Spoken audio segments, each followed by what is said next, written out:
Hello friends, welcome back to Divya కుక్లో channel. ఈరోజు మన ఛానల్‌లో మనము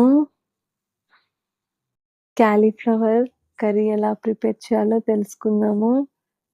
ముందుగా క్యాలీఫ్లవర్‌ని ఇలా ఒలిచి తీసుకొని వాటర్‌లో వేసి బాయిల్ చేసుకోవాలి. ఆ వాటర్‌లో కొంచెం పసుపు, ఉప్పు వేసి ఇలా బాయిల్ చేసుకోవాలి. అప్పుడు ఇందులో పురుగులేమైనా ఉంటే అవి పైకి తేలిపోతాయి. ఈ విషయం గుర్తుపెట్టుకోండి. ఇలా మనము 10-15 నిమిషాల వరకు బాయిల్ చేసి పక్కన తీసుకోవాలి. ఈలోపు మిక్సీ జార్‌లో ఒక 2 టొమాటోస్ వేసి పేస్ట్ చేసుకోవాలండి. ఒక బౌల్‌లో కొంచెం ఆయిల్ వేసి ఇందులోకి మనం ఆనియన్స్,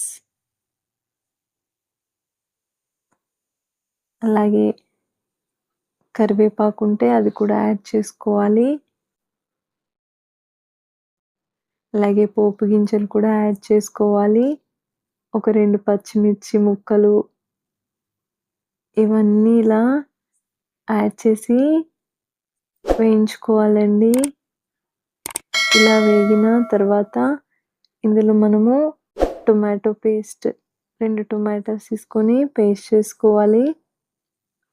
అలాగే అల్లం వెల్లుల్లి పేస్ట్ మొత్తం ఇలా కలుపుకోవాలి. ఇందులోకి కారం, ఉప్పు, పసుపు, గరం మసాలా, ధనియా పౌడర్, జీలకర్ర పౌడర్ ఇవన్నీ యాడ్ చేసి ఇలా కలుపుకోవాలి.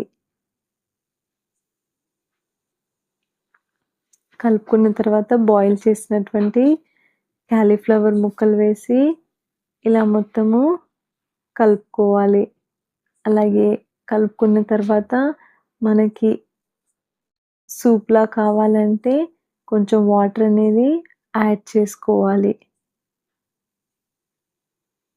ఇలా యాడ్ చేసుకొని ఒక 10 నిమిషాల పాటు ఉడకబెట్టుకోవాలి. చివరగా కొత్తిమీరతో గార్నిష్ చేసుకుంటే కర్రీ రెడీ.